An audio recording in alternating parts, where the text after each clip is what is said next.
Greetings, everyone. Happy Sunday. I hope you've had a wonderful weekend. Welcome back to Brony Debates Live. Once again on a Sunday. I did want to do it on Saturday, like we've been doing. Happy Sunday. I hope you've had a wonderful weekend. Welcome back to Brony Debates. Yep. There's some feedback coming from one of our guests there. Anyway, as I was saying, I did want to do it yesterday. But I ended up hanging out with Silverquill for most of the day yesterday, and that was a lot of fun. Hopefully I'll get to see him again someday. Anyway, we're here tonight with EmeraldSpencer. How are you doing? Doing pretty good. A little frustrated at some behind the scenes stuff, but that's saved for later. Yeah, we'll figure that out as we go along here. And let's see if our other guest, Mr. Walter Snacklefox, is with us on an audio capacity now. How are you doing, Walter? Snacklefox online. Snacklefox online. All right, you're actually coming in a little bit quiet here. Let me fix that. That would be this button, then this button, then this button. There we go. Easy stuff. How are you doing tonight? Hey, I'm having a good time. I'm really looking forward to this conversation. I do really like talking about like business and game dev stuff. Yeah, this has been a hot topic lately.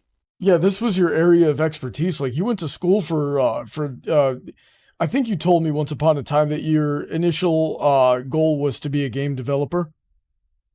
Yeah, that between that and AI, and I did take a bunch of AI classes. I never took any game dev ones, and I never worked professionally in either of those, but I did do some simulation and training stuff for a while. Yeah, but you're one of the biggest gamers I know. So yeah. And it's been great to see you doing your streams as a VTuber. For those who don't know, Snacklefox here was previously known as Chucklyfun, and he's been on the show before, right? It's been a while, so it's good to have you back on the show. By the way, I am an idiot, and I forgot to put your Twitch in the description. I'm gonna fix that right now while I'm talking. Where's that edit button? There it is. All right. So if everybody out there, that's the wrong button too.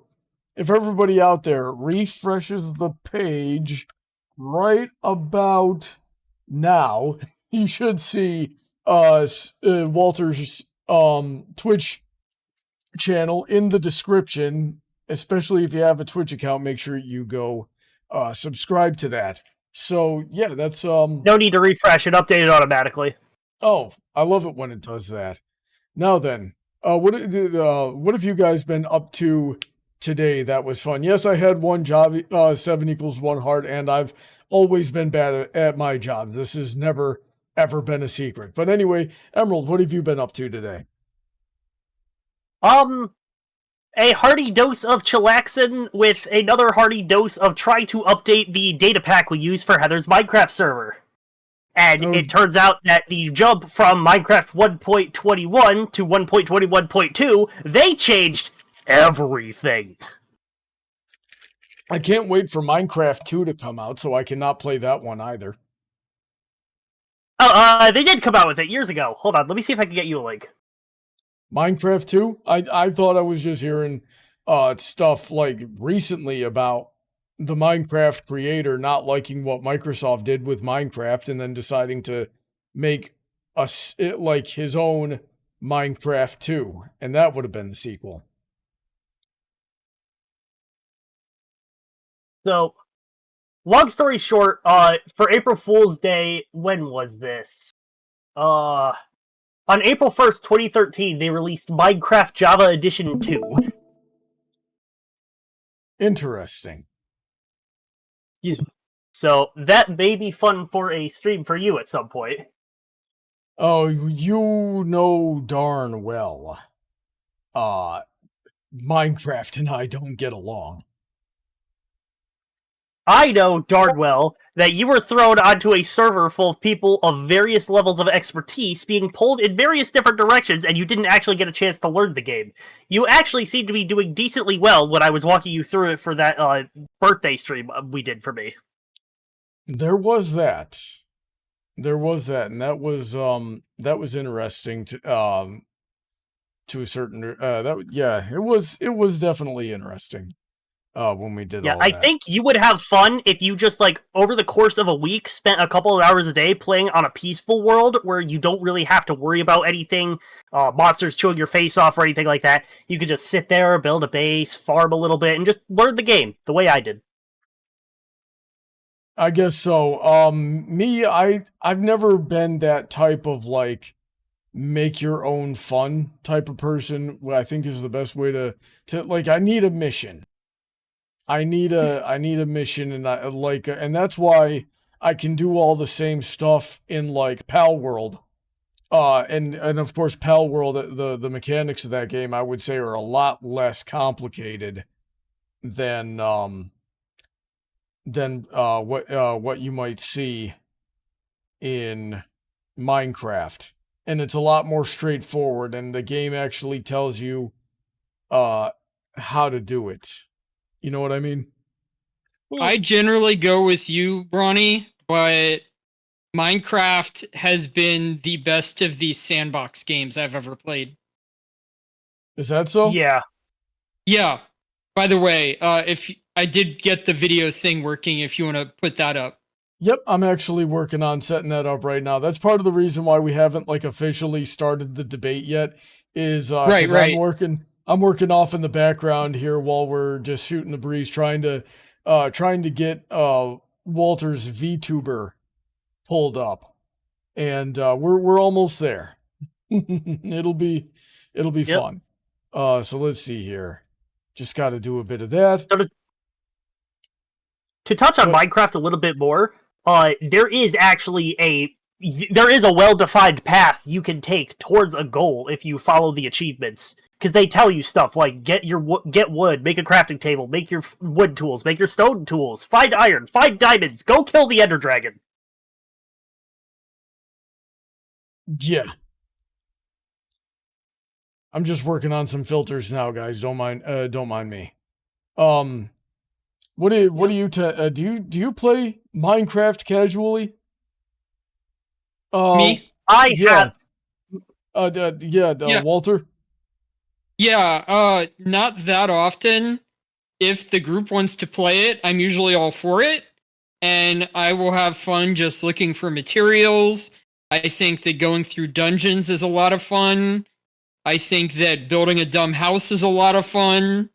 Like, hey, a normal house is okay, but something that's like themed really creatively is a lot of fun. So, and then I like building like underground networks connecting everything, and like, oh, that's an odd spot over there. I wonder if I can figure out how to connect a tunnel to that. And then I've never actually been through the full like progression that Emerald talked about, but maybe eventually. Also, like setting up all the production stuff, like let's get a farm going, let's get let's meet the villagers and connect with them, let's go kill monsters at night or set up defenses or anything like that is always a lot of fun for me. And usually, like, you can only make so much progress in one play session. There's plenty of stuff to do that you plan for the next time. Interesting. Yeah, a lot of it just goes over my head though when it comes to that. Yeah, and like Spencer was saying, hey, if you hang out with him, he shows you some stuff. You ask, hey, wouldn't it be cool if we did this? And he's like, actually, that is not that hard. Let's go and work that for this session. And then you have some fun, like adventuring or collecting materials or killing a certain type of monster or finding a certain biome. Interesting. Yeah. The spawn we had for the stream we did for my birthday a couple years back, there's an insane amount of potential there alone. He's on peaceful, so there's no threat to it, but there is a woodland mansion and an underground city right at spawn. Speaking of which, if you ever want to do a Minecraft collab, Brony, that's probably a cool idea. Yeah, I guess maybe it is. I don't know, guys. I'm like I got a real bad taste in my mouth from the last time I tried to play. Maybe I'll Fair try enough. again, especially if it's there. Like it genuinely was. There's a lot. Okay, here's how my brain works. Oh man, I'm going off on like 30 different tangents here. I can do. There's a lot of things that I'm sort of interested in, or there's a good few things that I'm interested in. Like I like working with cameras, and I like doing martial arts, and I like exercise, um and I like writing and stories and things like that. So most of what I do falls under one of those like 3 or 4 categories. But I can do anything if I'm down for anything if I'm with friends. And Yeah. so like yeah, I'm just fine with anything as long as I'm with my people. So even in things that I would normally hate, it's fine. It's not that big of a deal. But then uh Minecraft. Minecraft was genuinely not fun. Well, let me Like give you a pitch to yeah. tie Minecraft into the things that you already talked about. So Mhm. maybe you and other people who don't understand Minecraft can get a better feel for like, hey, why do people enjoy it? Why do kids like it? When I was Okay. young, I would basically like after church or when I was hanging out with friends, we might just be outside killing time, walking around, finding weird stuff, especially if there's like an open property with trees and like bushes and stuff to hide in and stuff like that. The Yeah. adventure of going outside and then, hey, actual outside, hopefully not dangerous. Minecraft is fun if it's a little more dangerous, if there's a monster somewhere, if you can dig into the dirt and you don't have to take a shower when you get home, if you can find an actual sword and make it, if you can build a treehouse. All of that stuff that people wanted to do as kids and maybe they couldn't because it was just too complicated or because it like they didn't have the resources or the money or the permission or whatever, you can do all of that fun stuff in Minecraft. Well, that's I get I understand the appeal. Good. I just had like I understand that, and I understand why people play video games. It was just like Minecraft specifically, I could not wrap my head around it.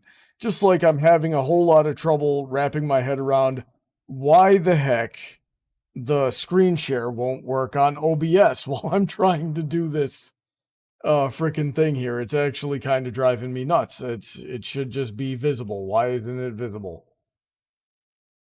Can you There do we a go. display capture, put it on some random screen, and then just capture that screen? Maybe. Maybe I could, it wouldn't, that's it. Oh yeah, that's exactly what I'm trying to do. I'm trying to do a window Oh, okay. capture. Hey, No, no, Emerald, no. I mean display capture.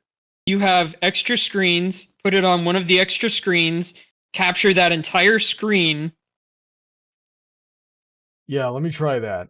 I'm sorry for Okay. the delay, guys, if, anybody else Oh, is. this is fun. This is fun. Yeah. So I'll try a display Like, capture here.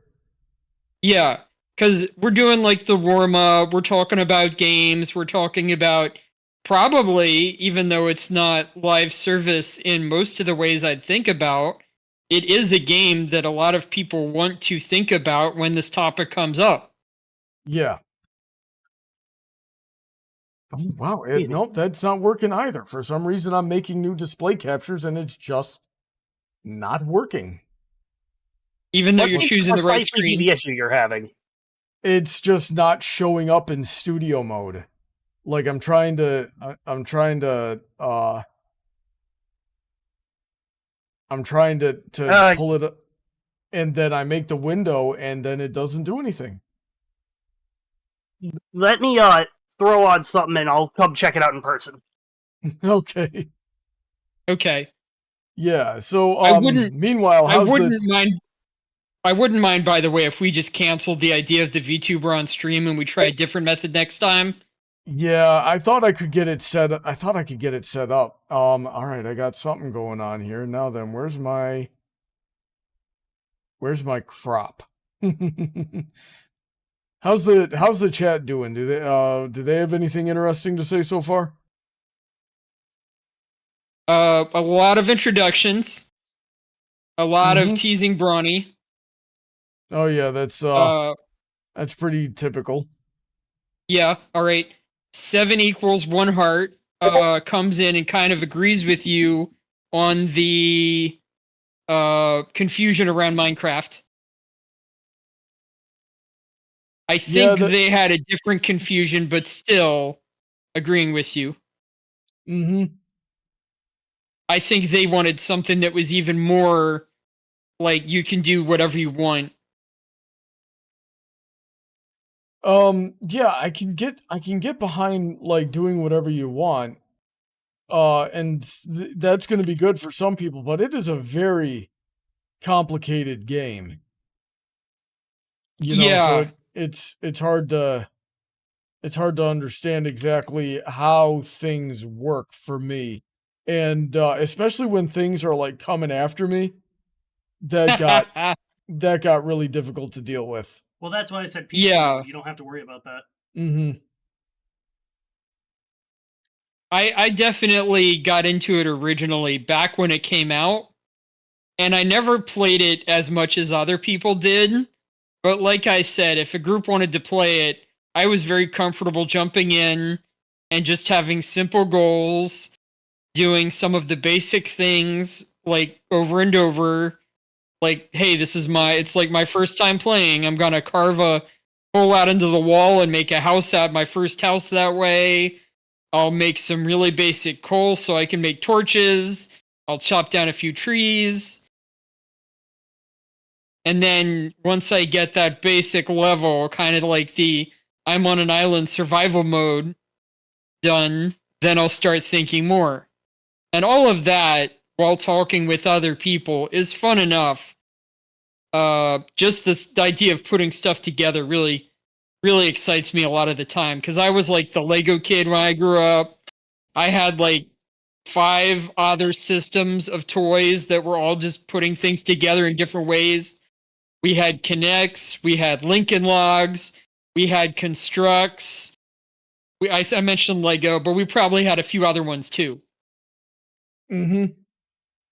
And I had I feel like we had some Legos at my house growing up, but not a whole lot. I know that like when I was like for a brief period of time there when I was a teenager, I got really into Transformers and got a bunch of Transformers. But I don't think we really had a whole lot going on. And remember, we weren't even allowed to have video games at my house. But I don't remember that story. Oh yeah, we weren't allowed to have video games in my house. My parents, and I do believe rightly so, like believed that we would get addicted to them. And and that they, my parents totally would have been of the mindset, and they definitely were and probably still are, that it's going to like encourage violent tendencies and things like that, which we all know is and agree is not correct. But yeah. They they definitely believed that themselves. And then one day, when I was 15, yeah, it was as a matter of fact my 15th birthday. My older brother had brought home a Sega Genesis and a PlayStation 2, and then I think Christmas that year he brought home an Xbox.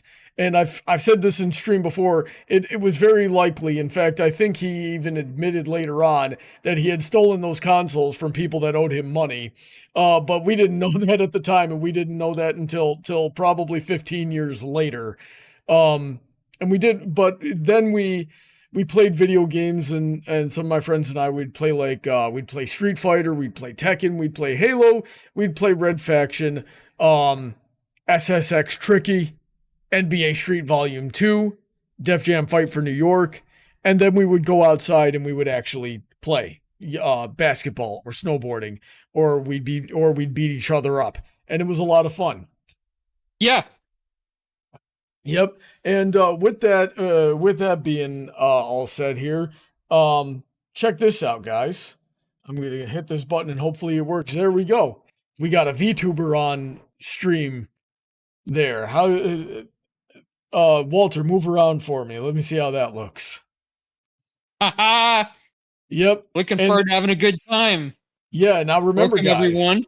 Remember, guys, if so remember to go, subscribe to EmeraldSpencer and Walter Snacklefox here. There's links in the description, but also in the description is how you can support the channel and what you get in return on the Patreon. If you want to deliver a message, we are raising funds just to make my ends meet on the bills. That fundraiser is up at the top of the screen there. And if you have something you want to say, if you want to like call us directly, you can do that.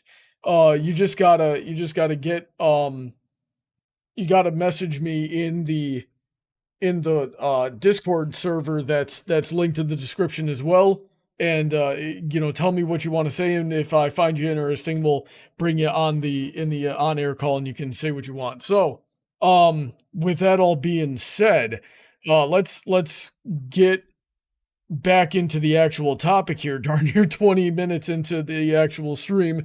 If y'all remember a few years ago, Walter was on here with Pony Cordero, and I was out that day. I was heading to Everfree Northwest in 2022, and so they took over for me so that we could still have a stream. And within like 10 minutes of the stream, the topic was, full games, purchasing a full game. I buy the game. I give you $50-$60 and not 1 cent more, despite the modern age. And I have the full game. Like it used to be when I would just go and buy Tekken 5 at GameStop and then have the full game. Or, versus live service games, which was what Walter here, then Chucklyfun, was all about back then. And it only took about 10 minutes for Walter here to completely convince Cordero onto his side.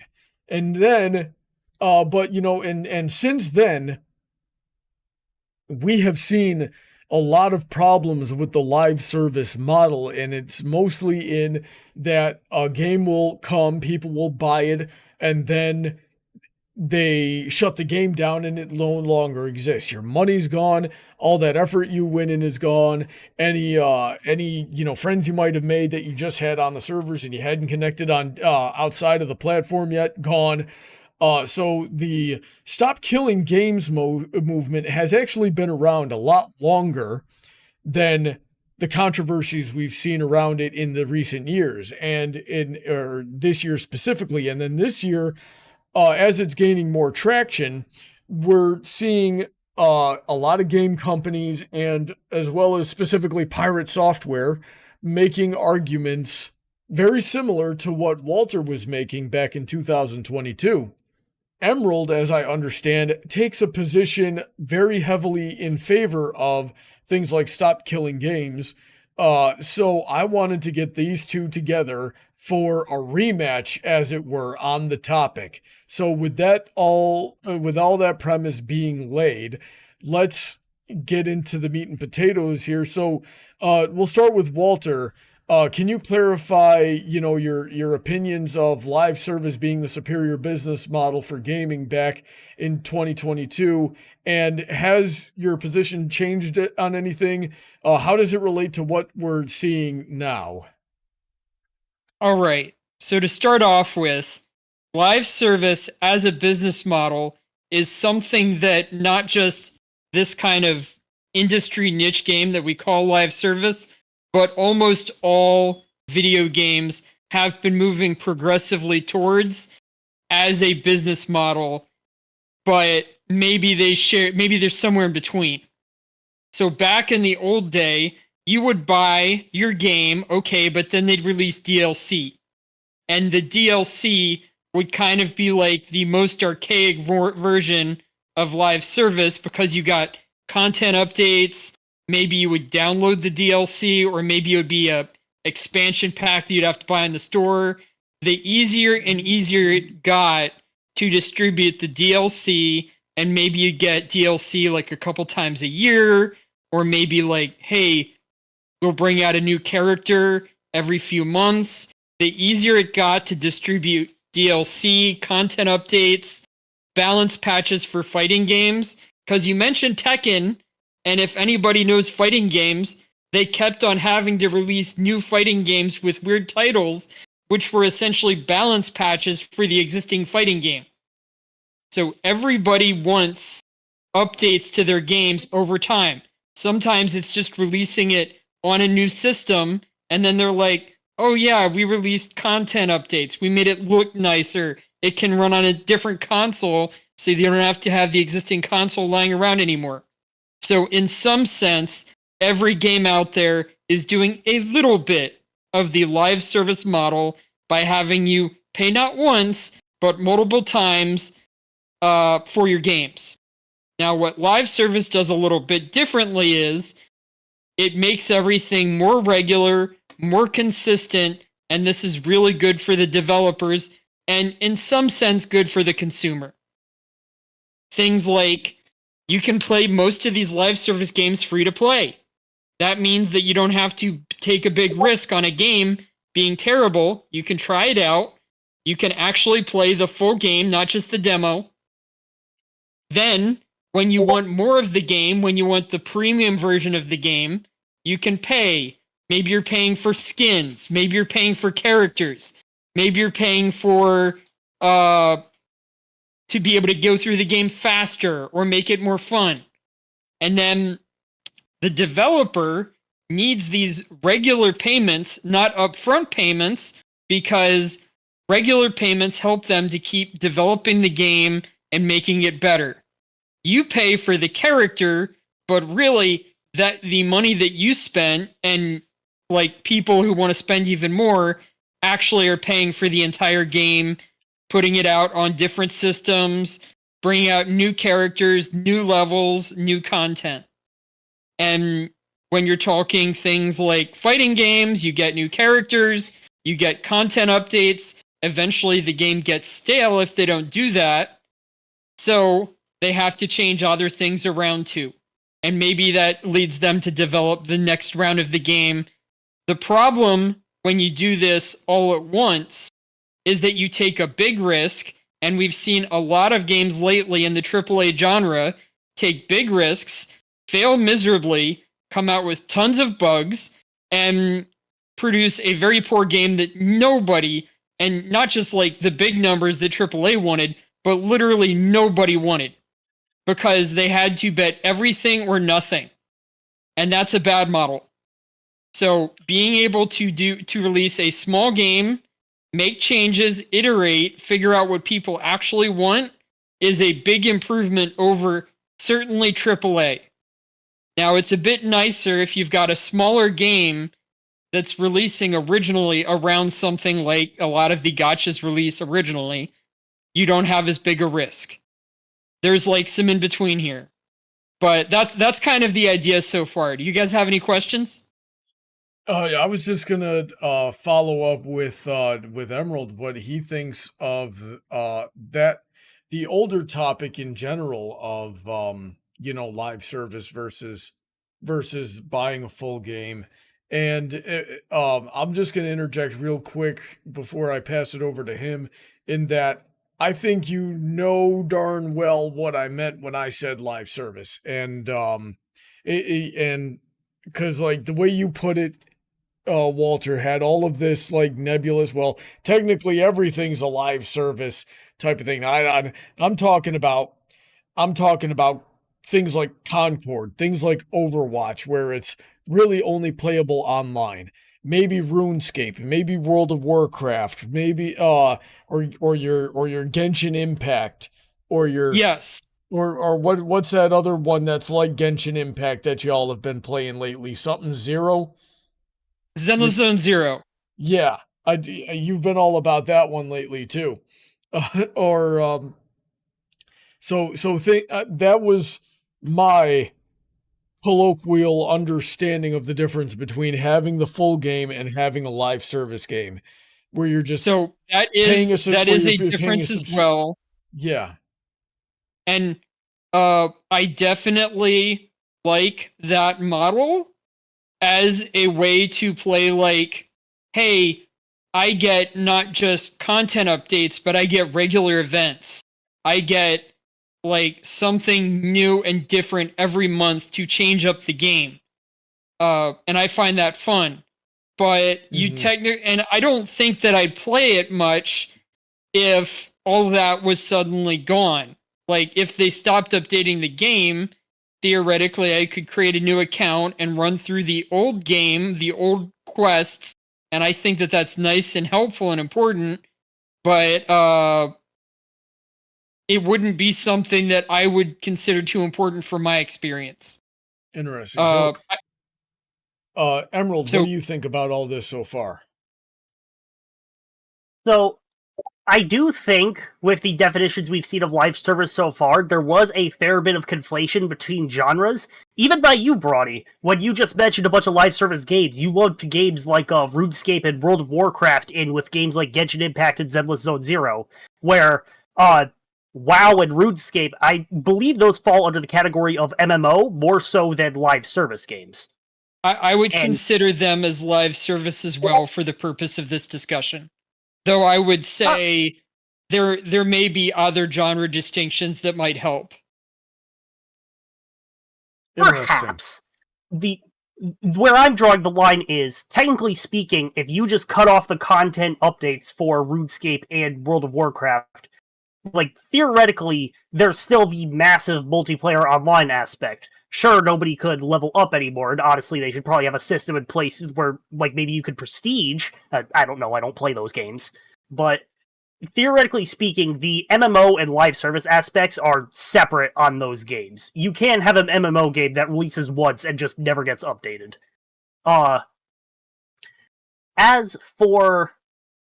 with the thing with DLCs, though, I'm going to shoot a big argument into the foot of DLC being the same as live service with Sonic 3 and Sonic & Knuckles for the Sega Genesis. That was DLC before download was even really a concept. You literally I'm kind of using your DLC and expansion packs as the same thing. Interchangeably, yeah. Yeah, Like, to be fair, that line is extremely blurry and hard to categorize without excessively long titles and disclaimers.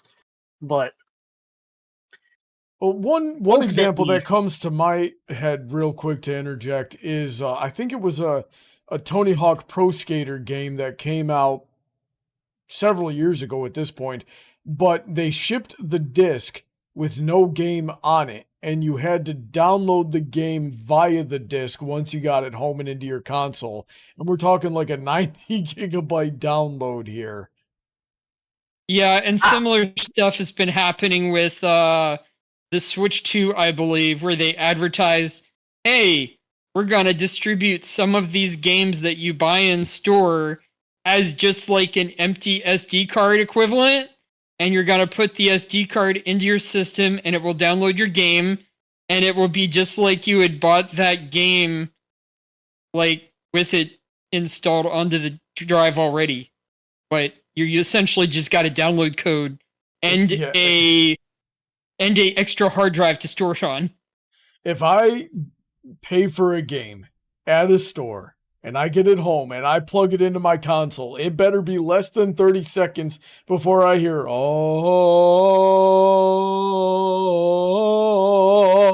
the freaking Halo theme music, or I'm going to be so angry. Yeah, I mean, nobody was happy about this idea from Nintendo for the Switch 2. Mm-hmm. So a lot of people are still like, hey, you can still do like downloadable games on Nintendo Switch 2, but Nintendo Switch 2 Marketplace has been the worst. Like, Nintendo has traditionally been the worst for preserving the ability to download any of their games for the lifetime. Like, eventually they just shut their store down and you can't download your games anymore. Yeah, so Emerald, what were you saying? there were actually a couple things I wanted to touch on over the course of this. So first, with the disc download thing, I actually just went through that. For Amazon Prime Day, I picked up Split Fiction for PS5, and that had to install from the disc. But at this point, it's because physical media isn't keeping up with game sizes, so they have to compress it onto the disc, and you can't really play a compressed game, so it has to uncompress it into system storage. So that's that one. And you have a lot of games coming out with like day one patches, and a day one patch doesn't have to be just a few megabytes. It could be like sometimes an entire gotcha patch of like 20 gigabytes or something. Yeah, though that is a separate issue from installing from disk. Yes.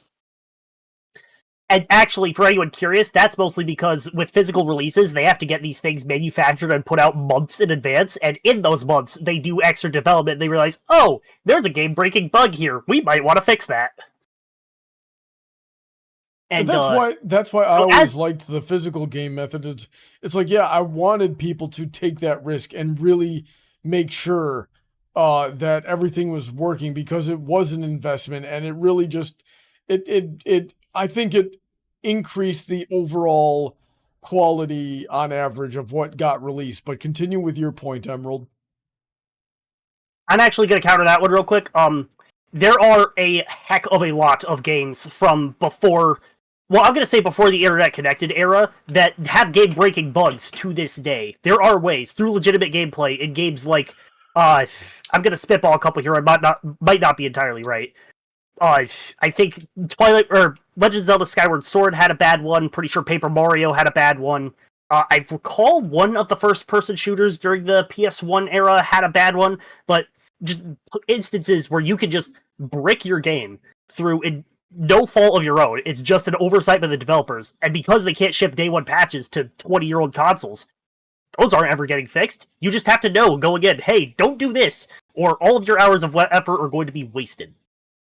I'm going to answer Brony. Hey, games back then were a whole lot smaller and a whole lot simpler in terms of the programming. As games get more complex, this is the problems that I explained earlier that live service is improving on are going to get worse. We're going to have games take even longer to develop. They're going to cost more to develop. Games are going to have more game-breaking bugs on release just because there's too much going on and they're already behind schedule to release. So, yes, you do have these high standards, but hey, you're just going to get a lot less games and a lot less game companies, and that means a lot less like actual good stuff, because the good stuff will be cut out with the bad. Interesting. So what do you gentlemen think? We'll turn into Emerald first about the movement of stop killing games. So that is actually a separate issue, though related to live service games. For anyone who doesn't know, stop killing games is essentially, to boil down the argument, it's saying, hey, when game companies decide they don't want to support a game anymore, that's fine. Just release the tools for the community to still support it. Because there's one game that I hear all the time on the WAN show, the Linus Tech Tips podcast. I don't think it was Dwarf Fortress, but for some reason that's popping into my mind. But there is a game they have where at this point all of the servers and basically the entire game is community run. But that's because the company released the stuff for them to do that if you have an official version of the game. So you still have to buy the game and the company still makes their money off of it. But because they released the tools, people can still play this game well after they decide to stop supporting it. So that is the gist of Stop Killing Games. If you want to stop supporting the game yourself, then you have to release the stuff to let us do it. Interesting. So I have questions about that. But first I want to hear what Walter thinks about the issue. I think that this is going to be it's going to change almost nothing in the industry.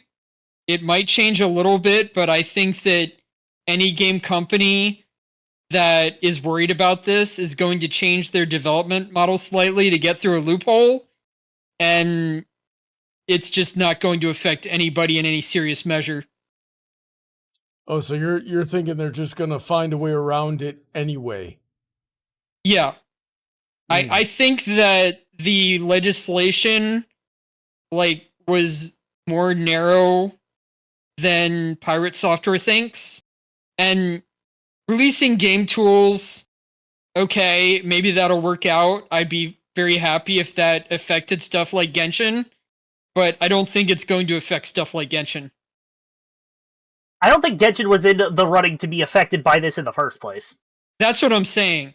So talking about stuff like Genshin Impact as if it was live service in terms of the stop killing games legislation, I don't think it applies. And not just because it was made in China.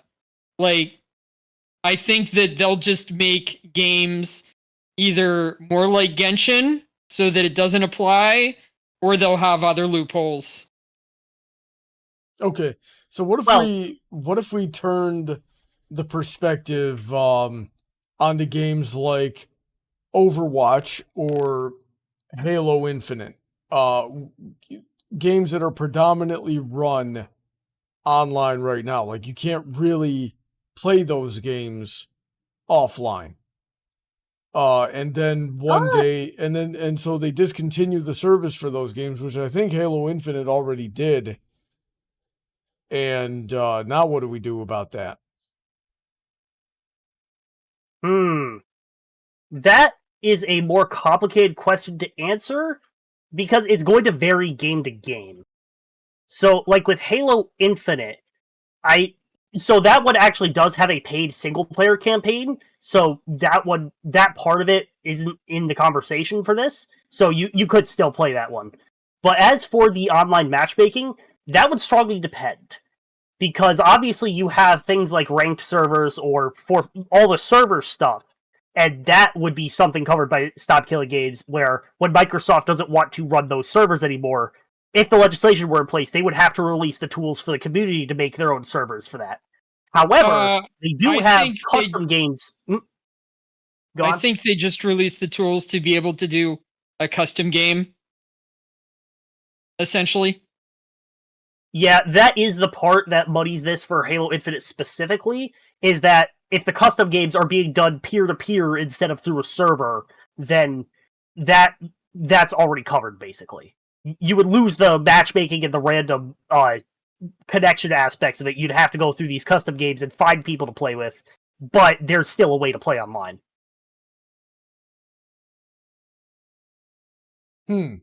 So, full disclosure from my end here is we all know that I am not a gamer, and I don't know very much about any of these things, but I'm generally under the belief that if you buy something, you should own it.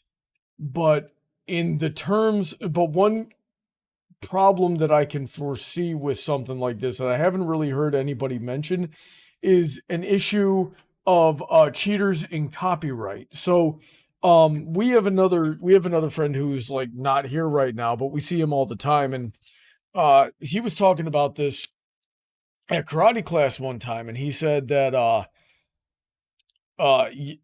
on community run servers for old dead games, you tend to have a real cheater and modding problem, and it basically makes the game unplayable for anybody who wasn't the specific person to host this server. So there's one issue right there. And another issue is copyright, which I haven't heard anybody talk about, and it's a little bit separate there, but if you're allowing the community to have access to your development tools to run these servers, to run this game, then there will inevitably rise, I guess I want to use the word celebrity, but that might not be the right word, but people like a marketplace for supporting the developers who are running the servers and the modifications that they make. So now you've got a bunch of other people making money off of your intellectual property. And I know Walter's got some pretty contentious opinions on the concept of intellectual property, but you've got people making money off of your copyright. And if that's allowed to take place, then you're essentially going to lose standing on your copyright and make it and open the floodgates for everybody to just infringe on that. So I could see motivation being lost on the developer side, on that side as well. So we already mentioned, this used to be done where you just run a server, like a Counter-Strike server, or what was it, Team Fortress 2? You would just run your own server, and that was the most normal thing back in my generation. Now, it had its problems, but there weren't any copyright issues with running a Team Fortress server. So I think that's a red herring. Oh, okay. Well, that it's good to know that, like, one of the things that I was worried about is probably not a valid fear. But what do you think, Emerald? So one thing to note with Stop Killing Games, the movement itself is an EU petition. And I don't know if there's a better word for the petition, but basically it's stronger than like a change.org petition. The fact that they got enough signatures means that the EU has to come together and decide if they're going to make legislation on this. So it'd basically be if you could write a petition to Congress itself and force them to meet together to solve this issue. So if Stop Killing Games does get properly implemented, then copyright, it's going to have to change because the companies have to do this by law, and they're not going to just shut all of Europe out of their stuff. I mean, they could, but they're going to lose a ton of money that way. And it complicates the development process if they decide to try to have different rules for the EU and the other places. That's why the recent generation of iPhones all have USB-C, because the EU swung the dick of the entirety of the EU and said, hey, you stop putting lightning connectors, stop making e-waste. And they're not going to make two different iPhones for two different markets. So not just the lightning connectors, but the fact that they broke every 2 weeks. Well, that's related to the issue of the lightning connector itself. Long story short on that one, since it's a side tangent, the EU put legislation in place saying that all mobile devices have to use USB-C now, and they can't have proprietary standards, so that there was less cables being manufactured and becoming e-waste. Regardless of the reasons why they were becoming e-waste, they have one standard now that all the cables are, well, supposedly interoperable. USB-C has some issues with it that still need to be ironed out, but it's a lot better than it used to be. But back on topic, though, again, because if Stop Killing Games goes through, it will be law, then copyright will have to be altered to allow for this law. So that won't be an issue on itself. If copyright needs to be altered for the law, then that's going to slow down the process as well. Because they're going to need... copyrights need to be fixed for a long time. I agree. I totally agree. And I might even have Walter rant about copyright and his thoughts about it, because it's kind of... I know he's got a lot to say about that. But... yeah, first we got to figure out how to tell them to develop their games, and then we got to tell them how how to manage the copyright. It's just going to add a process there. Not that I disagree with it. I think it's necessary. I'm just foreseeing the problems. You know what I mean? Before I get into my own copyright rants, I think I should bring up that the issue of copyright is very integral to a lot of this Stop Killing Games issue. I think that a lot of the live service elements that were put into games, which were not really live service, were put in there as anti-piracy, anti-copyright infringement measures. Like, hey, this game didn't need any copyright, or didn't need any live service element, but if they put it in there, then they have an excuse to do something with your game if you're getting your copy illegally, or if you're modifying it illegally or something like that, or in a way that they don't like. So they probably put in a lot of features like, oh, you can see somebody else's car driving around on the road. Isn't that cool? oh, that means that you have to connect to their servers and they can shut you out and stop your game if they want to. And that was probably that stuff is probably going to run afoul of the Stop Killing Games initiative, and they might have to rethink their games. But my point was that, hey, the copyright issue, I think that all of this like weird features and killing the game was put in there as anti-piracy. Emerald, what do you think about that? Weird features in terms of anti-piracy. I must apologize. I had a momentary distraction, so I only caught half of what Walter said here. I can repeat.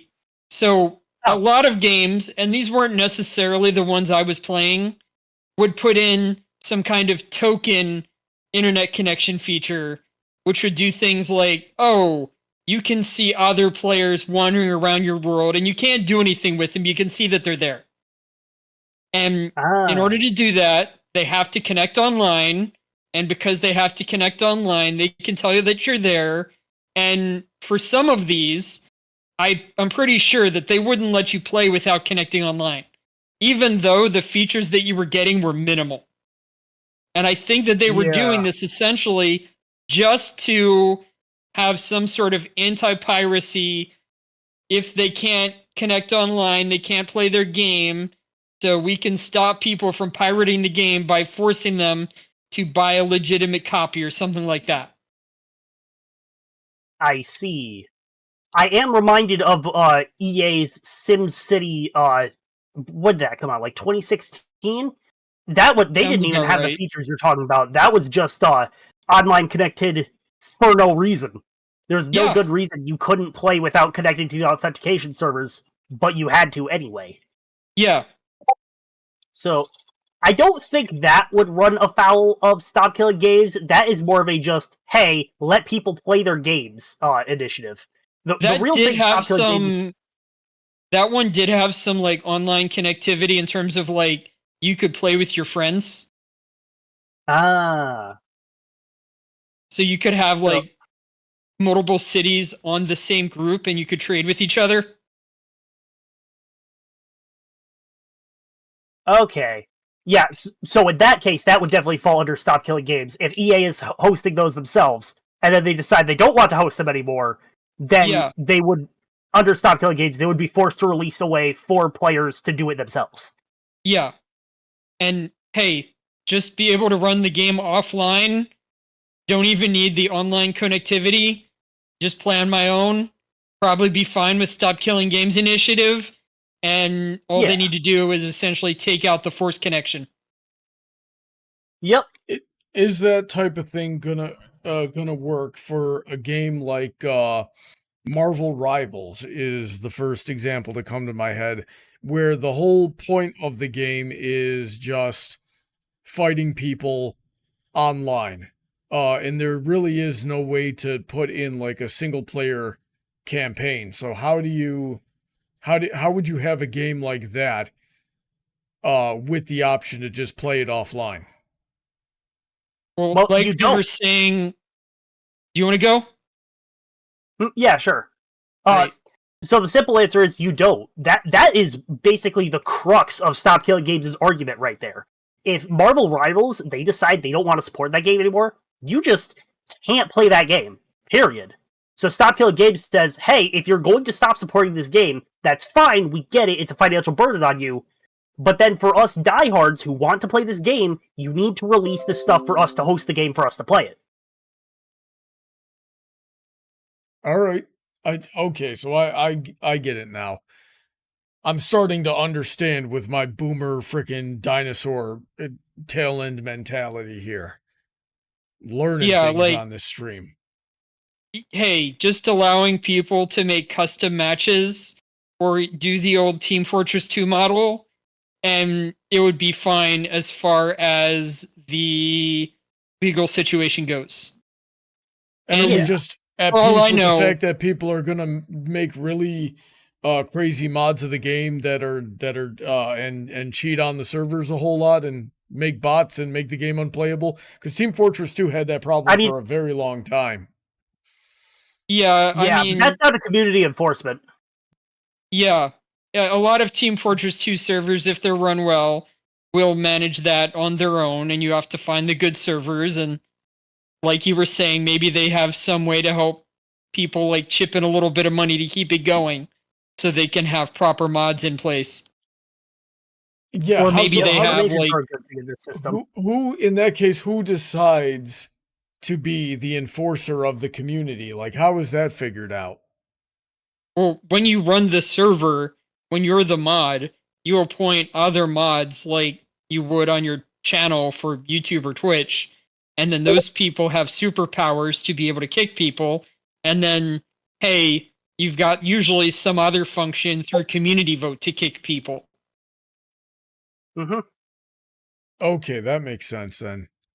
Yeah, because Team Fortress 2 was darn near unplayable for a very long time, and it was only, I think, last year that they started figuring out their bot problem. So yeah, I basically can't answer much about, hey, what happens to some of these live service games that are multiplayer when this happens to them. In the beginning, it's not going to be great. We're going to have a lot of problems. Maybe things will change after that initial problem, and people start figuring out how to do things right again. People start figuring out plans about how to take things to better places after like a game loses support. I don't know what's going to happen there. Like, So there's a little bit of Wild West going on, which is what I think really scared Pirate Software in some sense. Like, he was given answers by the Stop Killing Games people, and I don't think he trusted them. And he has a terrible ability to just listen to people anyway, and he's very stubborn. Don't you know that I worked at Blizzard? I worked at Blizzard 15 years ago. I was a nepotistic hire over at Blizzard 15 years ago for 4 years. Yeah, Therefore I know everything. Didn't you know this? I mean, I haven't mentioned it for a whole 30 seconds here. I do have other friends who are very stubborn and like, hey, maybe they're better at listening to arguments, but not every single time, or they do know better, so they're going to stand on that. So, like, I sympathize with him, even though I hard disagree, but my point was that, like, hey, we are getting a little bit of a Wild West situation here, and that is worrying in itself a little bit. Like, but you've got to do it. I think it's the right way to go. I don't think it's going to be good for a lot of games. I think people are just going to forget about a lot of these live service games completely once they go unsupported, with a few exceptions. And I think, like I said earlier, a lot of games are essentially just going to avoid the issue entirely through loopholes. There was one game I played real early on in my streaming time. I believe it was Total Annihilation, and that game predates your Xbox Live type of deal where you just load through the game up into the lobby. Like Kyle and I had to go through the whole rigmarole of making a server and figuring that out, and it was like an hour of preparation before the stream to get everything ready. I don't know if you remember, but I was literally by your side for at least the stream part, coaching you how to play the game. Yeah, that would be fun. Yeah, I remember that. That was one of those games that I shouldn't have won because I had no idea what was going on. But then I remember I figured out where he was on the map just by sending a scout in a random direction, or I think I had deduced the rough direction that he was in, and I just started sending B-42 bombers over him until he was. I shouldn't have won that one. And then there was another game that I played with Cordero, and that was his game. And then he just made a horrible strategic error, and I beat him there too. So there were two games that I definitely should not have won. That last one, was that the Advanced War Style Tactics game you liked? Yes, it was that one. That was his game. He was mad about that for a long time. But yeah, so that was that was really so the point I was going to drive to is that nobody is out here playing Total Annihilation anymore. So that I guess that does just kind of happen when the main game goes offline. You're probably going to lose 90 to 99% of your players here, except for those who have the technical know-how to make their own server and keep it running and things like that. And running servers, as I understand, is expensive, even for the people that want to do it. Like we briefly looked into, didn't we look into a Minecraft server for Heather in order to meet the needs that she had? And it was it was yeah, we crazy, do still have that Minecraft server. Well, I know we eventually found one, but I remember that when we were looking, we were seeing some ones. We were having trouble finding what we needed for a decent price. I'm just talking about what I was overhearing from your conversations. Do you want to enlighten me on that, Emerald?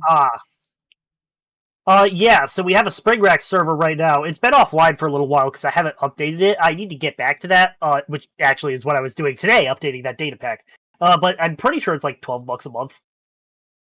Power World was where we were having difficulty with the expensive servers. Because, we want to have a game where we don't need Heather's computer on. And we also want to make it so that we can have more than 4 people. That was looking like... I remember that being like $20. I think it was $20 for, like, the base pack. And it got way more expensive from there. We haven't properly looked back into that one in a hot minute. I paid $5 for the dedicated server software part of the game, right? But to actually start the server and run it, we were looking into it, and I think we were finding it to be like $20 a month, and I was just like, nah, that's not worth it. But yeah, that. Let me address the Total Annihilation stuff, if you guys have done that. So Total Annihilation actually had the wildest outcome of all these, in that the community essentially re-implemented the entire game in full 3D as an open source game, like under its own name, but it's like, hey, this is essentially Total Annihilation, and it has all the same races. Everything's been a little rebalanced to make it easier to play and better and stuff like that, but it's the same game, and it's open source, all new all redone models and everything completely open source. So forget like getting it to run like the normal way with like, hey, we'll have a tool that allows you to connect it. They just remade the game. Jeez, that sounds insane. That'll do it. Not the single player. I don't think there's a campaign, but the multiplayer side is completely open source, and I've played it before. It's fun. I've never done it on stream. Maybe you should. Maybe I should. Maybe I'll get right off the stream. So, Walter, what problems with the Stop Killing Games movement do you foresee, and how would you fix them if you were in charge? You are God in this scenario. You can just how would you wave your magic wand and avoid the problems that you foresee, and what are they? Well, how about in terms of this, we rope in some of my like earlier copyright complaints and stuff like that. Okay. Since I'm God here, this is a good time to bring it in. If I was going to make my own live service game and do it without do it in a more open source, like, hey, people can do what they want, I would make hey, everyone can run their own server. You pay for the server usage, and the server usage pays for the development. Now, maybe you pay for the server usage through gacha, through any other method that's currently done. Battle Pass, all those work. But when you are paying, you're paying to keep the server online and free to use it. And that's going to work with whatever model. Like, even if it's completely open source, you can run a server and have people pay for it. Side tangent. Why is it always gotcha with you, you gambling addict? Well, I'm not going to lock people into gotcha, but it is like the most successful model. It's the model that stands out and everybody thinks of live service. Almost all of them think as gotcha as the really successful version. So, hey, if you want to run this system as gotcha, you can. And basically, you would have the freedom, after I stop supporting the game, to just keep on running your server and have people paying for it. And then maybe you go have other people develop the game and support it because I give you access to all the code to do that.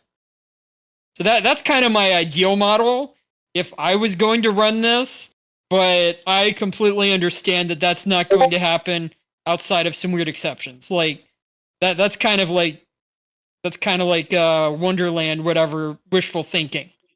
So if you foresee major companies going in, working around it with major loopholes here, how do you avoid those loopholes?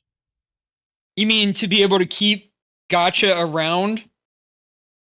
And to be able to force them down, how do we remove those loopholes so that they can't, one of the things just you had said earlier game? was that you anticipate companies finding loopholes to work around not being able to work around the requirement of having an end of life plan built into their games. Yeah. How do you foresee those loopholes and close them up? Well, I see those loopholes as being like not just like, oh, it's been hidden, but like these are out in plain sight.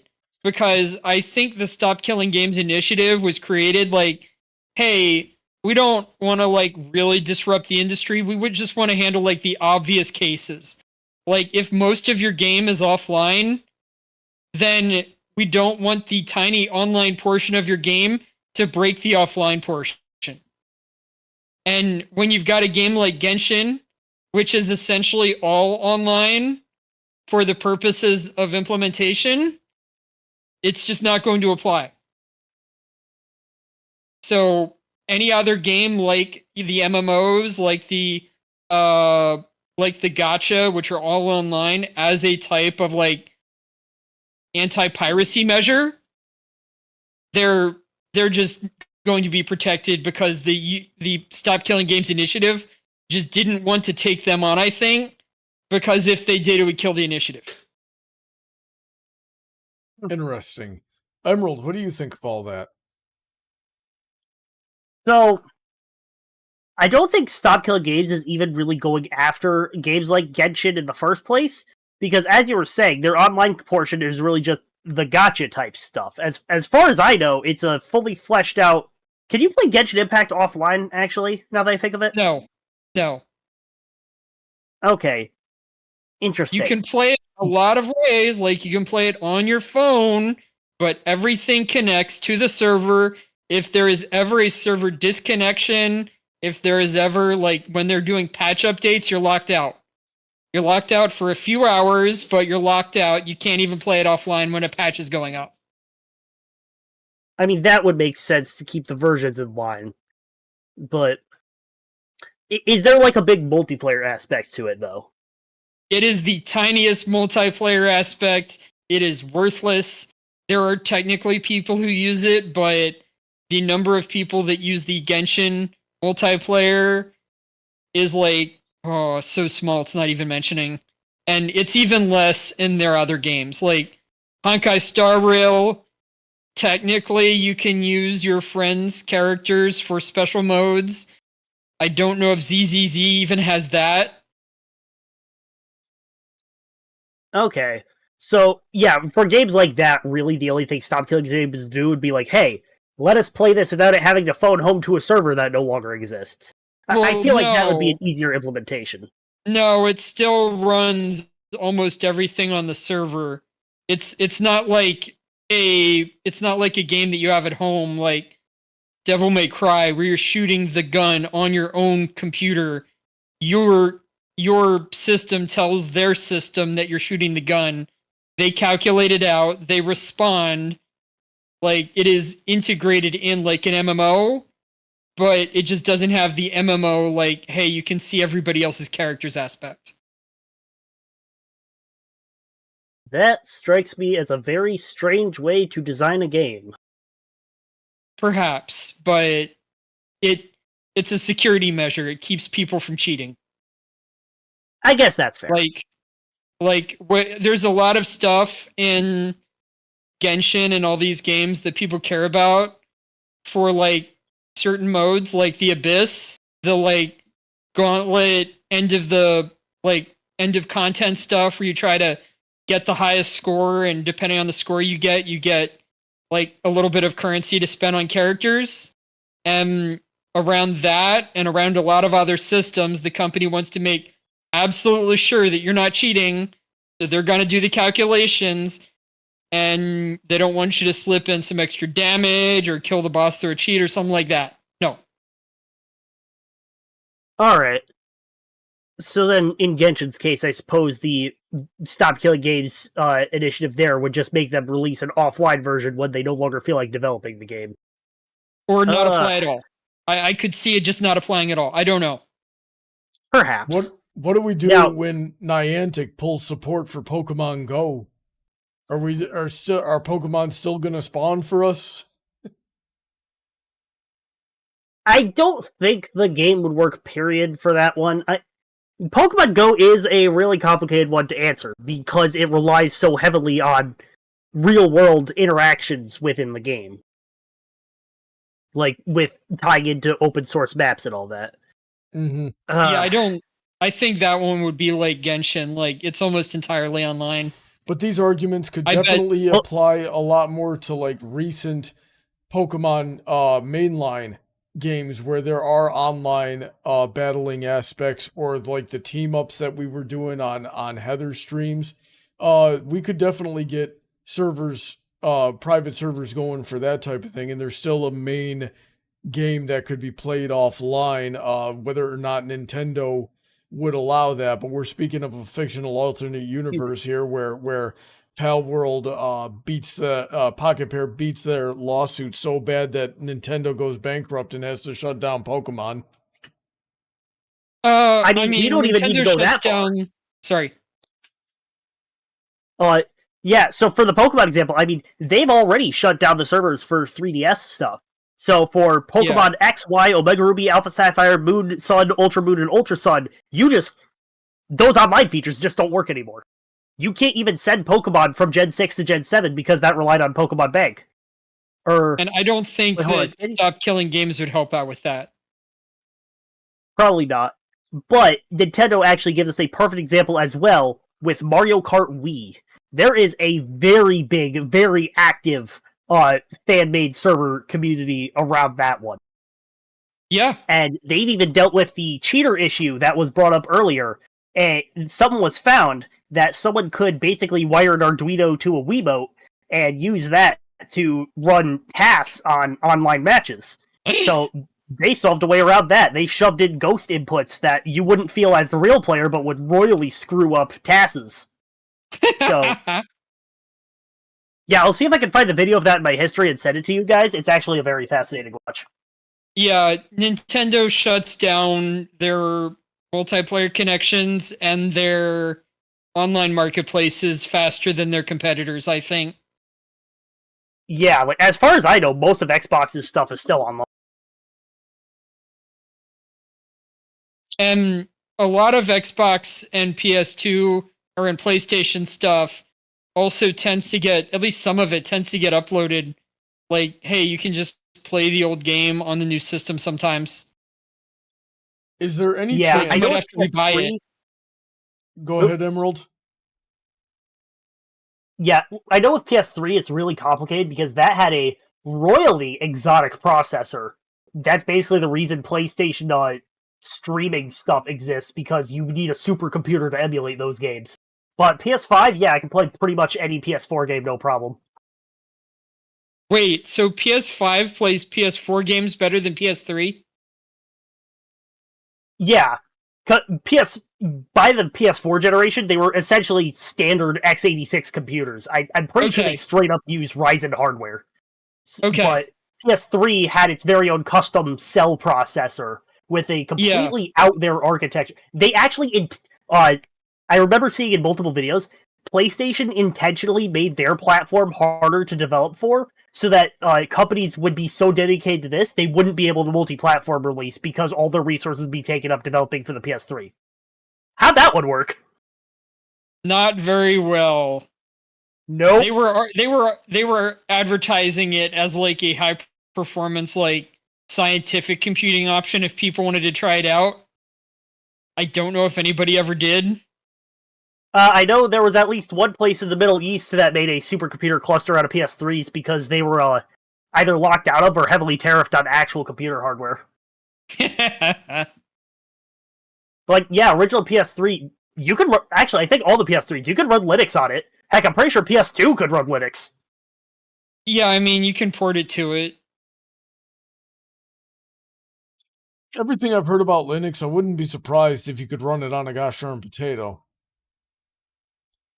I do believe Linux actually did make a computer run on a potato. 7 equals 1 hard is like, screw Pokemon Go, screw you, Brony. I have no idea what I did to him, but whatever. Part of the lore behind my original toaster model was there was a joke back in the old like computing community that Linux would run on everything. So then whenever like stupid smart appliances would come out, everyone would argue like, can we run Linux on it? And toasters were the best because they have like a slot on the top that you could like, with a big stretch of the imagination, stick a like CD or DVD in there and burn stuff on it because it's a literal toaster. So I mean, have you ever heard of the toaster? The toaster that is my icon on some of my other platforms, like on Discord, is like the original form of my Foxboy character, and I got like my soul absorbed into a Linux smart toaster. And then after I did people some favors, they were like, hey, let's give this guy a normal body here. You can be a almost human again, Foxboy, whatever you like. But yeah, that Linux on a toaster thing is part of my lore. Yeah, I mean, pretty much all smart devices these days run a flavor of Linux. Yeah. But I have actually sent on the Discord server a picture of the Nin Toaster, which is a toaster someone has turned into an NES console. Do you stick the cartridges in the top, like Yes. Or does it have cartridges insert? It has a cartridge slot in there. The Angry Video Game Nerd actually has one of these. It's appeared in many of his videos across the years. But yeah, you actually stick the cartridge in the toaster slot, and you pull down on the toast lever to turn it on. I love it. So, something I've been seeing about the Stop Killing Games movement is that it would largely apply to games being developed in the future after this type of thing has passed. Is there any hope of getting it applied retroactively? Like, for example, could we make Halo 3 servers to run on our Xbox 360 or our emulated computers or something like that? To play Halo 3 or Halo 2 or shoot Combat Evolved as a community. I listened to all those games, and I hear those games, I think, all run fine on their own. It would be like, hey, do all the features work? And I don't think that Stop Killing Games will guarantee that you get your multiplayer or whatever online. Can you answer that one, Emerald? So the thing with that is it's going to depend a lot on how hard the EU wants to go after companies on this, and how much of a good guy that the companies want to be in the first place. Because I do foresee, if this goes through, a lot of companies just taking this stuff for their older games and be like, hey, now that this is a thing, we scrounged up all the files to be compliant for this thing. Here you guys go. Because obviously with newer games, after Stop Killing Games gets implemented, and I think there's basically going to be 3 tiers to how this goes. Games that are developed afterwards are going to have a end-of-life plan built in as part of the game development process because it's now mandatory.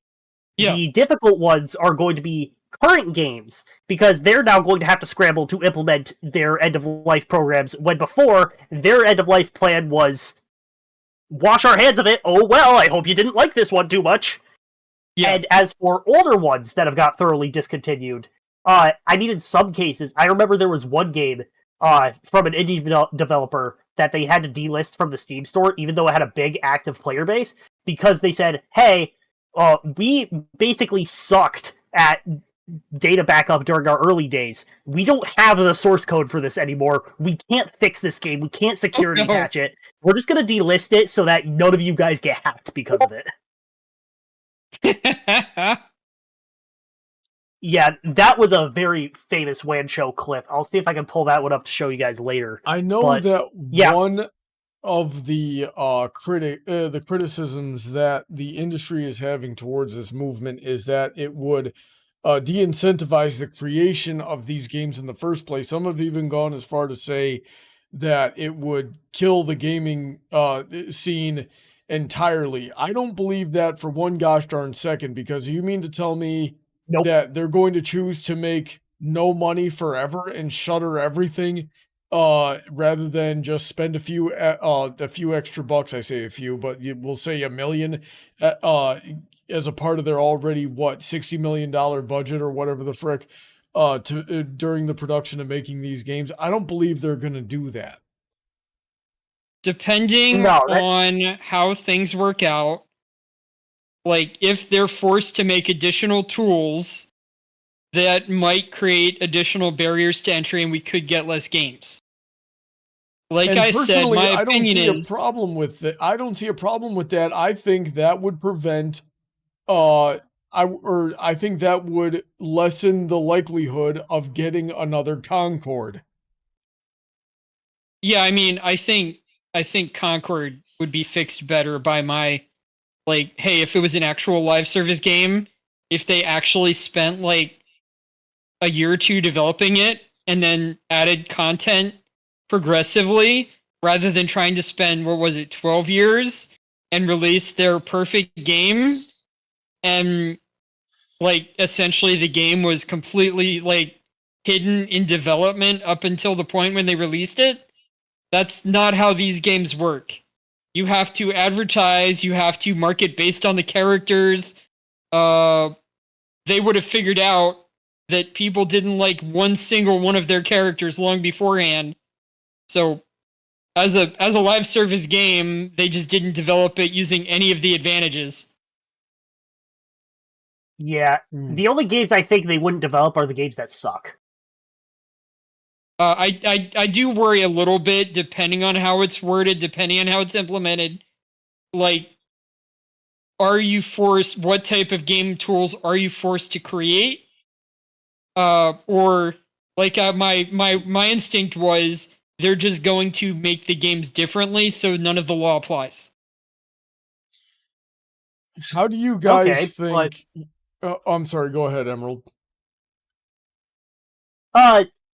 All I was going to say is that if they're going to make the games differently so that the law doesn't apply, well, that just means that they're either not going to make games that go down entirely after they get abandoned, or they'll make the games so that once they abandon them... actually, I'm just saying the same thing twice, aren't I? I'm saying that if there's a loophole for Genshin and games like that, then they'll just be more like Genshin. And whatever other games got a loophole, so they'll take the same route. They just won't even make Marvel Rivals or Overwatch or Halo Infinite anymore. They'll all the games that we get in the future will just be Genshin. Well, I'm not. They'll definitely make the Marvel Rivals and the Overwatch and stuff like that. I can't answer whether those will be covered by Stop Killing Games, and if they are covered, I can't answer how they'll be affected. Like, I might even have to talk to the I wouldn't be surprised if there was a bunch of stuff being run on servers for those games, like for Genshin. Like if you shoot somebody in Marvel Rivals, I wouldn't be surprised if that shot calculation happens entirely on the server. And if they weren't doing it entirely on the server, I'd ask them, what are they doing? Like, that's how you should do this. There are too many ways to cheat if you let the client cheat. And there are too many potential hacks in first-person shooters already with, like, wall cheats and stuff like that. You don't want to add on more potential if you let people do their own calculations. Even if you force, like, everyone to do the calculation and then have a trust system, no, it's all going to be done on a server.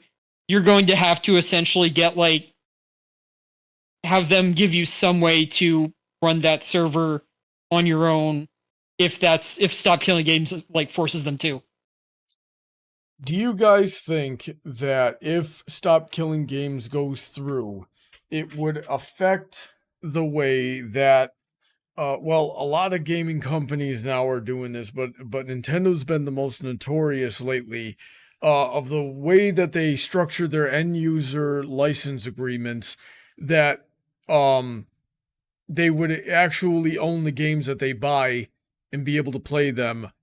And they're not just buying a license to the game. Because leading up to the release of the Switch 2, I was seeing a lot of people criticizing that EULA, and something that Emerald had pointed out on a previous stream was that had always been there, but now we're just noticing it and calling attention to it more. But would that affect the way that Nintendo has to write those agreements and enforce them? Because in the release of the Switch 2, since we've been seeing a lot of people getting their games bricked, their Switches bricked, their accounts banned for, as far as we can tell, no reason, or like very silly reasons that really should not be the case. What do you guys think about that?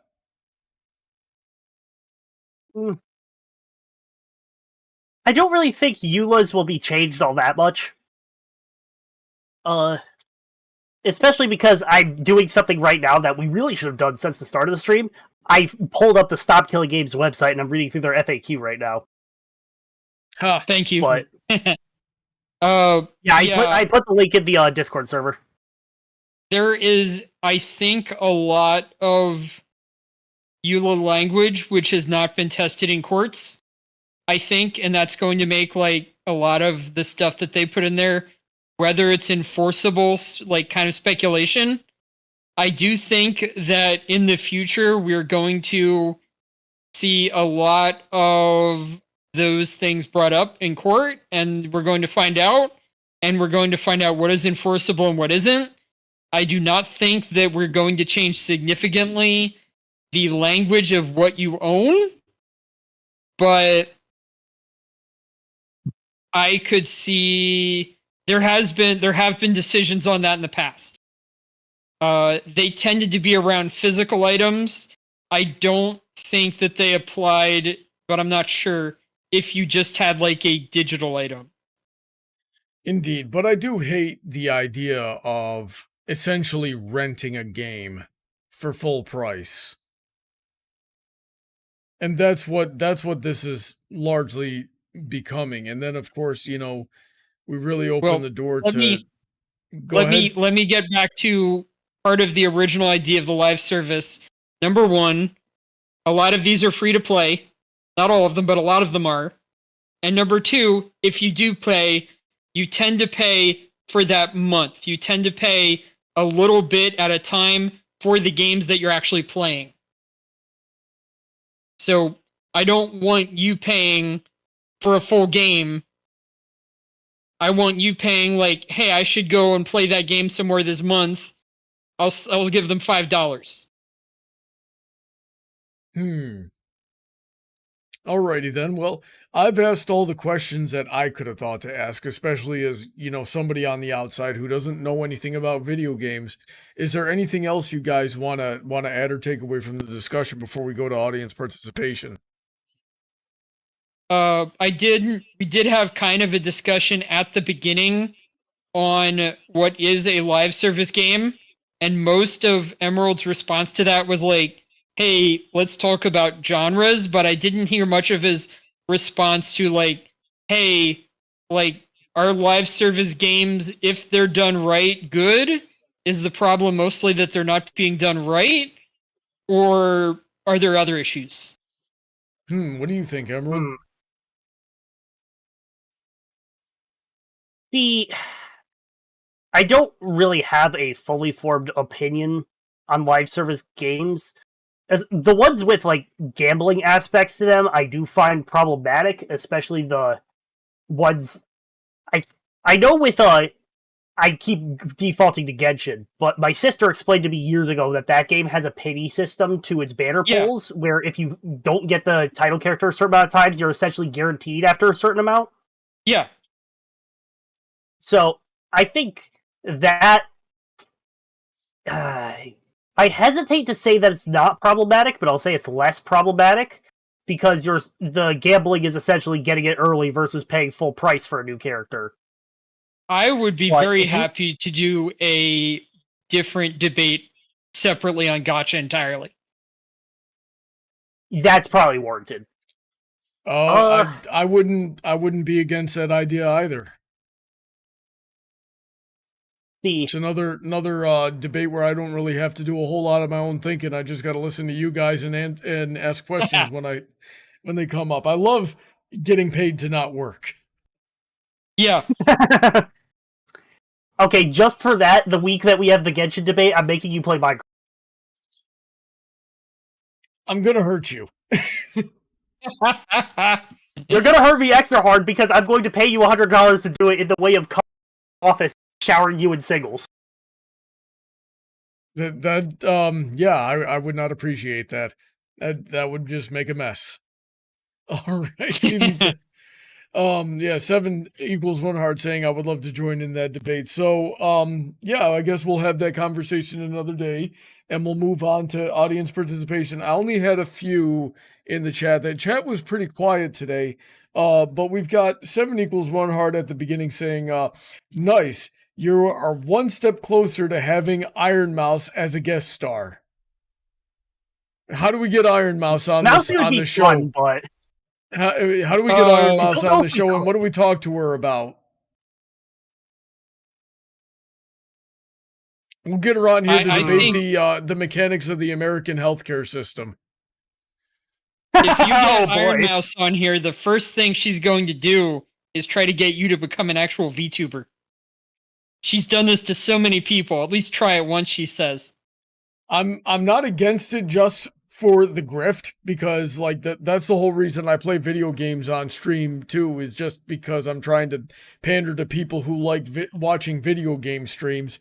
So I'm not against it, and it would make these streams a lot more visually interesting and maybe drive some more viewership and engagement. But yeah, I don't care if I have a fully articulated VTuber model with the motion capture like Fillion does. I will never call myself a VTuber just because I don't know, I'm not cancer, or at least I try not to be. I'd be like that one guy in the rap battle parodies, old frickin' meme. But I'm not a rapper. I'm gonna end this dude's whole career, but I'm not a rapper. That guy. Only the real ones in the chat are gonna get that frickin' reference. Willyzin said, nah, we're gonna get Nero on Brony's stream. She'd be far too chaotic for him. I feel like I could keep up with a robot. I've had some pretty dang messed up, chaotic off the wall, freaking overstimulating streams here. I don't know, Emerald. Do you think I could keep up with Nero? I feel like I could keep up with Nero. It's a robot, for God's sakes. Okay. And you're For saying a second, I didn't know who you were like talking about because you're pronouncing neuro like Nero. No, it's neuro like neuron. But I think you can absolutely keep up with her. I think that neuro streams are interesting because the VTuber, like the AI VTuber, is essentially like the content part of the game, and you have to be good at working with her. And the people who are already VTubers and work with her are really good at creating content already and understand how to do that with her. I'm curious how well Brony would do, but I think it'd be fun. I just want to see him rage at her. Seven, I'm not saying that Iron Mouse is cancer. I've got nothing wrong with nothing against Iron Mouse as a person. Everything I've seen about her, she's lovely. I'm saying VTubers in general are cancer. I would take a bullet for Walter Snacklefox here, okay? But he's a VTuber, so he's cancer. I mean, he's married to a VTuber. Two things can be true at the same time here, right? This man stood for me. Both of these dudes stood for me at my wedding. They don't get any special treatment from me. When he said he, to be clear, he was referring to Brony is married to a VTuber. I am single. You heard that, I was ladies? referring to Brony. You heard that? all the none of you ladies that are in my chat right now. There is a woman standing next to me right now, but she's taken. Not until I get there. Just imagine by that. Just imagine I go on Neurosama's stream. I have no idea. Just imagine I go on Neurosama's stream and she proposes to me. I mean, it's a computer. We could totally convince her to propose to you. He said, I have no idea what I mean by that. The fuck? I'm just out here being unhinged for the heck of it. Let's see. Already out here like a sliding door. Yeah, I would totally get I would totally do VTubing just because it would make the streams more visually interesting, but it would be more connected to like, and I've said this before off stream to Emerald, and I'll say it here, like I want to do motion capture animation because I know darn well I'm not going to be able to do like traditional flash animation or anything like that. But I really wish I could do animation for my videos, but like a buck to the face, and the series going forward on that would require animation. If I can't do it traditionally, the best way for me to do it would be through motion capture, which would essentially be making a VTuber model anyway. The worst part of that problem is going to be translating my bipedal self with fingers and wrists and joints that bend in all directions to the quadrupedal pony model. And that would, and I just got to figure out how to get the money. And I mean, I'm not working in construction anymore. Please support my Patreon. But I've got the time to really sit down and screw with that now and try to figure it out. But, and then I would just take that and I would just apply it to my live stream. So, I'd be a VTuber by definition, but I'm not a rapper. So, all right, I got nothing else. Oh, Michael Collins said, Brony, what made Concord so bad? I've never played it, so I wouldn't know. It was just an extremely bad game. I never played it either. I've only heard about it, but here was the deal. It was so bad. And it's been so long in development, and it cost so much money, like $500 million, and then they put it out, and nobody played it. Like literally nobody played it. They had in the lifetime. They had like 400 people log into this game. So they shut it down 11 days after they released it, and they just completely erased it from the internet. So there was just no way to play it, but it was essentially somehow even worse version of Overwatch with extremely. I can answer some more of what made it so bad. Yeah, go for This game had character designs that were meme-worthy bad. Like, if these were in gacha, nobody would be spending any money. That was a big part of it, and that really, like, sold it home. But there were other problems as well. Apparently, the actual gameplay, like the shooting, the movement, all of that was absolutely terrible as well. Like, when you take both of those things, it's really hard to find anything redeemable in the game if they just mess up so terribly on the fundamentals. Yeah. To piggyback off that a little bit, if you're going to release any sort of live service game, it's got to be better than what you're trying to compete with. Because if you release Overwatch but worse, then people are just going to play Overwatch. Yep. It's like how on every platform, they like Sony and Xbox, they keep trying to have these Mario Kart alike. And even on Nintendo, they have Diddy Kong Racing. The problem is, they're all worse than Mario Kart, so everyone's just going to play Mario Kart. Yep. I wonder what if Sonic Racers is gonna beat out Mario Kart, but that'll be we'll have to try that out when it actually gets released. One thing that most people never realize about Mario Kart that makes people keep on coming back to it is that Mario Kart makes the actual driving kind of a game in itself. The drifting is kind of like a little game. There's all sorts of little, like, hey, when you go over the jumps, you do the little trick. That's a little game in itself. They make the game, the racing part, a lot more interactive with the track than most other kart games will. If other kart games can figure that out and make it comfortable and not intrusive, they might be able to compete. Here's what we need to do. And this is almost random, but like when you were describing the game, for some reason, it made me think of an idea for a game. We need to make WAP into a competitive racing game.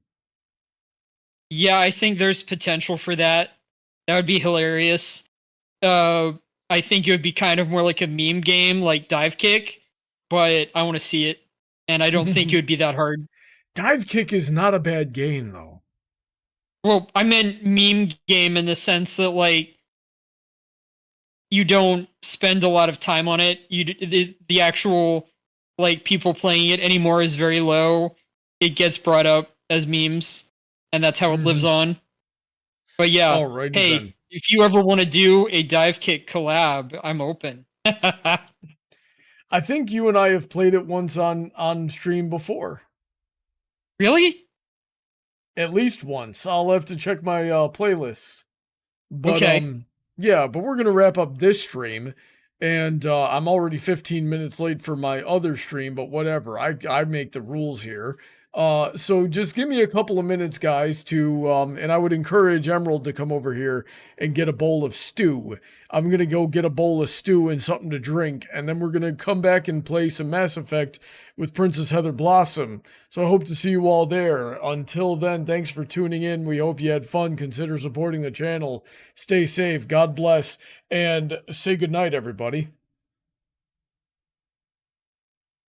Have a good night, everybody, and I have 2 things before we leave. Oh, God. First question, is the stew sear compatible? Not likely. Okay, then it's a good thing she just ordered Taco Bell. And no, it is not a good thing she just ordered Taco Bell, the frick. And the second thing, she had something to input on Sonic Racing. Seer, can I please have you over to say what you said about Sonic Racing? I want Sonic Racing so I can play as Miku. The original cancer. Got it.